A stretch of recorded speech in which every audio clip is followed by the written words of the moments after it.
ఇస్తారు కదా మ్యామ్, అది గిన్నెలో బట్టి పైనుంచి టవల్ వేసేసి తీసుకోమంటారు. అది చాలా ప్రమాదం రవి. ఎంతమంది పిల్లలు ఎమర్జెన్సీకి మాకు ఒళ్ళు కాలిపోయి వస్తారు. వాళ్ళు ఏమంటారు పేరెంట్స్, మా వాడు బాగా వాళ్ళకి తెలుసు, వాడు రాడు, వాడు లాగడు అంటారు. కానీ ఏదో రకంగా యాక్సిడెంట్ జరుగుద్ది. అండ్ చాలా బాధ అనిపిస్తుంది. అవసరమా పిల్లలకి? లేదు. రెండు, అంత దగ్గర నుంచి ఆవిరివ్వటం వల్ల ఈ గాలి పీల్చుకునే రంధ్రాలు కాలొచ్చు లోపల. దానివల్ల మనకి అవి పొడిగా అయిపోయి ఇంకా దగ్గు ఎక్కువ కూడా అవ్వచ్చు. కాబట్టి మనం డైరెక్ట్గా ఇవ్వకూడదు ఆవిరి. ప్రమాదంలో పెట్టొద్దు బిడ్డల్ని. చక్కగా రూమ్లో ఆవిరి నింపి కాసేపు కూర్చొనివ్వండి, అంతవరకు చేయొచ్చు. సో ముక్కు బంద్ ఉంటే కొంచెం ముక్కు డ్రాప్స్, అవి కూడా సెలైనే. మళ్ళీ ఆట్రివిన్ అని నేసివియాన్ అని కొనేసి వేసేస్తూ ఉంటారు ముక్కులో. అవి కూడా మంచిది కాదు. కానీ కొన్ని గొంతు చాలా నొప్పి ఉన్నప్పుడు మటుకు కొంతమంది చల్లని నీళ్ళు ఇష్టపడతారు పిల్లలు, వాళ్ళకి సులువుగా ఉంటుంది. అప్పుడు మటుకు చల్లని నీళ్ళు ఇవ్వచ్చు. నేను ఇవ్వను, నీకు గొంతు నొప్పి ఉంది, జలుబు ఎక్కువ అవుద్ది అని ఇవ్వకుండా ఉండకూడదు. అప్పుడు చల్లని నీళ్ళే ఇవ్వాలి. అంటే జనరల్గా ఇప్పుడు ఆడియన్స్ ఏంటంటే యూట్యూబ్ సేవల్లో ఇది పెయిడ్ ప్రమోషనా, ఏదైనా లాభం కోసం చేస్తున్నారని జనరల్ థింకింగ్. పాపం అమాయకులు, వాళ్ళకి తెలియదు. But in the interest of the society అందరూ పిల్లలు బాగుండాలని చేస్తున్నాం. This is not a paid promotion at all. Madam, moving ahead, చాలా వింటున్నాం ఈ జబ్బుల్లో. డ్రెడ్ఫుల్ డిసీజెస్లో జాండీస్ ఒకటి, కొలెరా ఒకటి, వన్ మోర్ థింగ్ ఇస్ మనం టైఫాయిడ్. యా, ఈ మూడిటికి ట్రీట్మెంట్ ఉందా, వ్యాక్సిన్ ఉందా, టీకాలు ఉన్నాయా? How to deal with them? ఇప్పుడు టైఫాయిడ్ టీకా ఉంది, కొలరా కూడా ఉంది. కానీ మనము ఎప్పుడన్నా కొలరా ఎపిడెమిక్ అంటాం, అంటే సడన్గా చాలా చోట్ల కలరా వచ్చేసింది అనుకోండి, అప్పుడే వాడతారు. ఓకే, రొటీన్గా ఇచ్చే టీకా కాదు. తర్వాత కామెర్లో 2 రకాలు జాండీస్, 2 రకాలు. ఒకటి ఏంటంటే రక్తం ద్వారా, ఇంజెక్షన్ ద్వారా స్ప్రెడ్ అయ్యే జాండీస్. అది హెపటైటిస్ బి అని, ఇంకా వేరే రకాలు ఉన్నాయి, హెపటైటిస్ సి అని. ఇప్పుడు దాని గురించి మనం మాట్లాడట్లా. హెపటైటిస్ ఏ, హెపటైటిస్ ఈ అని ఉంటాయి. ఈ కామెర్లు మనం తినే ఫుడ్డు, తాగే నీరు, పానీయాల ద్వారా మన శరీరంలోకి ఆ క్రిములు వస్తాయి అన్నమాట. కామెర్లకి ట్రీట్మెంట్ అంటే మందు అయితే లేదు.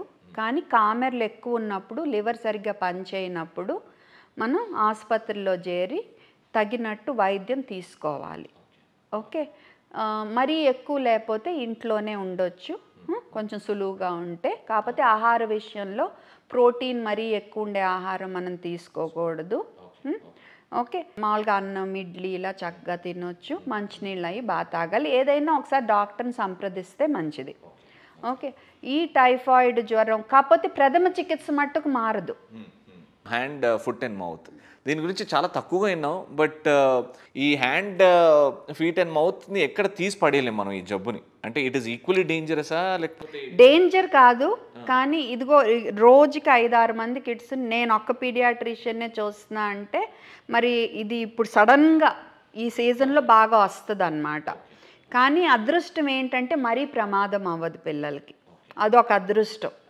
దీన్ని కేరళలో మధ్య టొమాటో ఫీవర్ అని ఇది ఎప్పటి నుంచో ఉన్న జ్వరమే. మరి ఎందుకు అంత హైప్ చేశారో నాకు తెలీదు. ఎప్పటి నుంచో ప్రతి సంవత్సరం ఈ సీజన్లో వచ్చేదే. Hand, foot and mouth. Hand అంటే చేతులు, ఫుట్ అంటే పాదాలు, మౌత్ అంటే నోరు. సో ఇక్కడ మనకి చిన్న చిన్న చికెన్ పాక్స్లో పొక్కులు ఎలా వస్తాయి, కొంచెం మరీ అలా కాకపోయినా పొక్కులు టొమాటో లాగా ఉంటాయని టొమాటో ఫీవర్ అంటాం మొదలుపెట్టారు.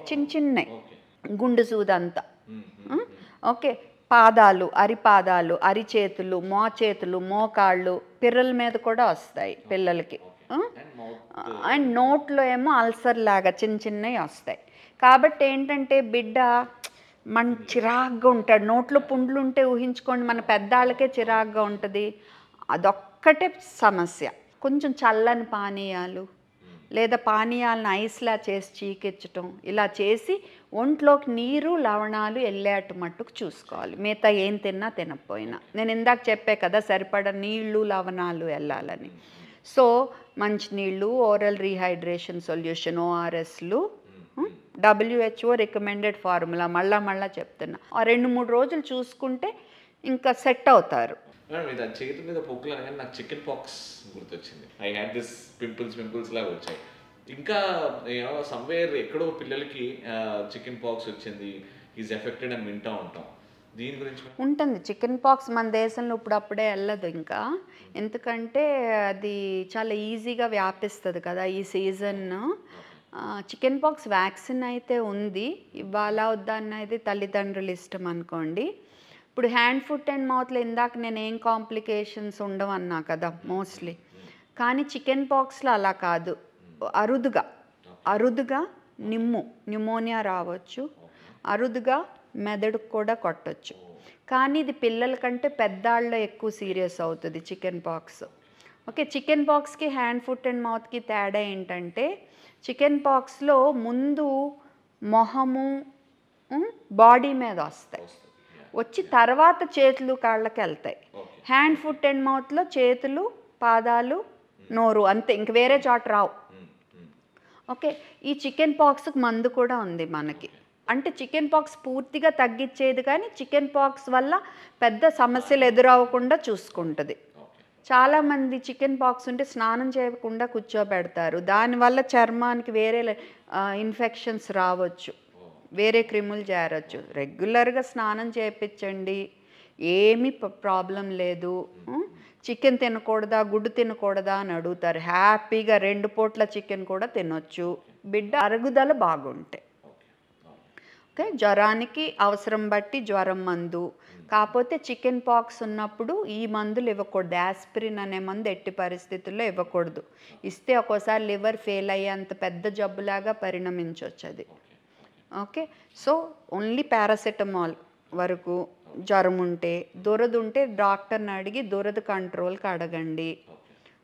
ఓకే, చికెన్ పాక్స్ క్రిమిని చంపటాకే మందు ఉంది, డాక్టర్ని సంప్రదించండి. ఫైనల్గా very important line to all the parents. ముందు తల్లిదండ్రులుగా మీరు బీ ఎంపవర్డ్, అంటే మీరు శక్తిమంతులుగా తయారవ్వండి. ఎలా తయారవుతారు? జబ్బు గురించి ఒక అవగాహన మంచి ఛానల్స్ ద్వారా కలిగించుకోండి.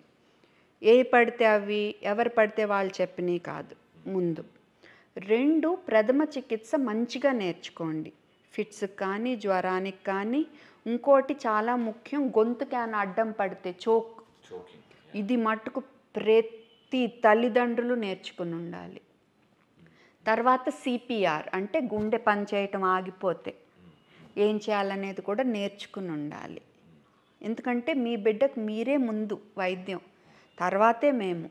మనకు ఇప్పుడు నాలెడ్జ్ ఉంది, మనం హ్యాపీ అనుకోకుండా సరైన నాలెడ్జ్ని మన స్నేహితులతో, మన చుట్టాలతో పంచుకుని వాళ్ళను కూడా శక్తిమంతులను చేయండి.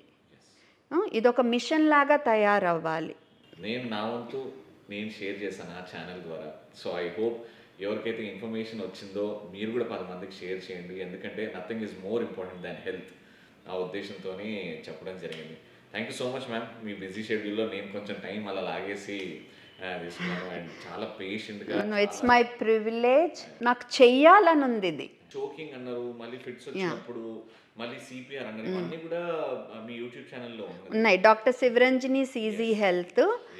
సబ్స్క్రైబ్ టు డాక్టర్ శివరంజని గారు. అండ్ చాలా విషయాలు అక్కడ ఉన్నాయి. And Instagram is always active, ma'am is always active. So అక్కడ కూడా చాలా విషయాలు మీరు తెలుసుకుంటారు, అక్కడ నుంచి కూడా మీరు షేర్ చేయొచ్చు. పిల్లలు బాగుంటే పేరెంట్స్ బాగుంటారు, పేరెంట్స్ బాగుంటే సొసైటీ బాగుంటుంది, సొసైటీ బాగుంటే మన కంట్రీ బాగుంటుంది.